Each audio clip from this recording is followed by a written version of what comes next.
Genesis chapter 30. And when Rachel saw that she bare Jacob no children, Rachel envied her sister, and said unto Jacob, Give me children, or else I die. And Jacob's anger was kindled against Rachel. And he said, Am I in God's stead? Who hath withheld from thee the fruit of the womb? And she said, Behold, my maid Bilhah, go in unto her, and she shall bear upon my knees, that I may also have children by her. And she gave him Bilhah, her handmaid, to wife, and Jacob went in unto her. And Bilhah conceived, and bare Jacob a son. And Rachel said, God hath judged me, and hath also heard my voice, and hath given me a son.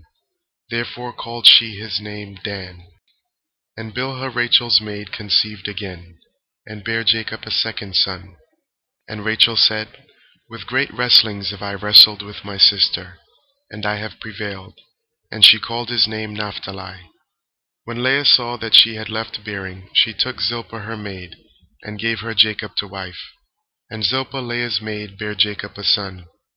And Leah said, A troop cometh, and she called his name Gad. And Zilpah Leah's maid bare Jacob a second son. And Leah said, Happy am I, for the daughters will call me blessed. And she called his name Asher.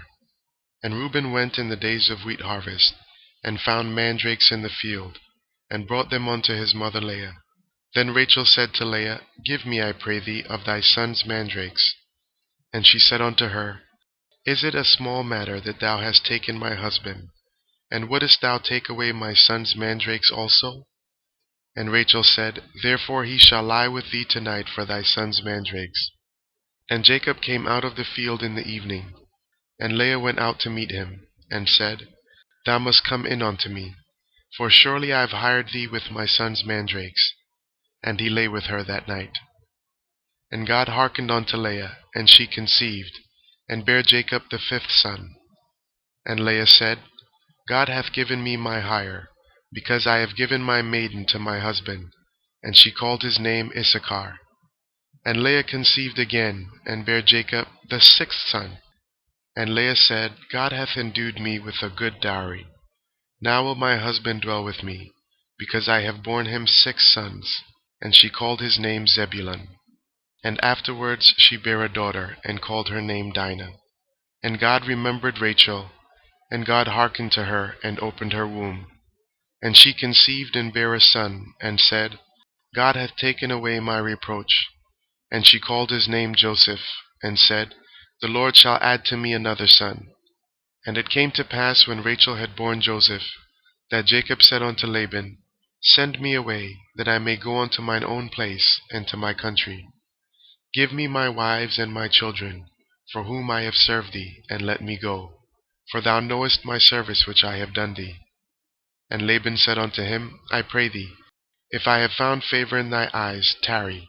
For I have learned by experience that the Lord hath blessed me for thy sake. And he said, Appoint me thy wages, and I will give it.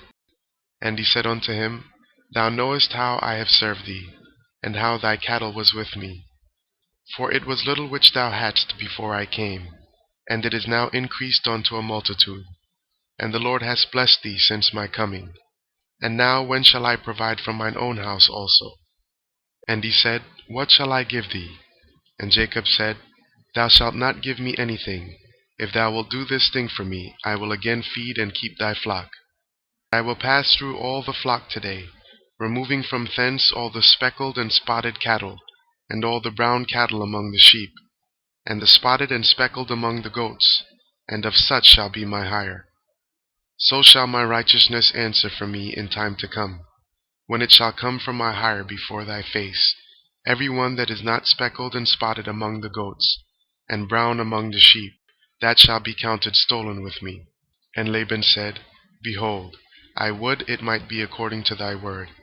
And he removed that day the he-goats that were ring-straked and spotted, and all the she-goats that were speckled and spotted, and every one that had some white in it, and all the brown among the sheep, and gave them into the hand of his sons. And he set 3 days' journey betwixt himself and Jacob, and Jacob fed the rest of Laban's flocks. And Jacob took him rods of green poplar, and of the hazel and chestnut tree, and pilled white strakes in them, and made the white appear which was in the rods. And he set the rods which he had pilled before the flocks in the gutters, in the watering troughs when the flocks came to drink, that they should conceive when they came to drink. And the flocks conceived before the rods, and brought forth cattle ring-straked, speckled, and spotted. And Jacob did separate the lambs, and set the faces of the flocks toward the ring-straked and all the brown in the flock of Laban. And he put his own flocks by themselves, and put them not unto Laban's cattle. And it came to pass, whensoever the stronger cattle did conceive, that Jacob laid the rods before the eyes of the cattle in the gutters, that they might conceive among the rods. But when the cattle were feeble, he put them not in. So the feebler were Laban's, and the stronger Jacob's. And the man increased exceedingly, and had much cattle, and maidservants, and men servants, and camels, and asses.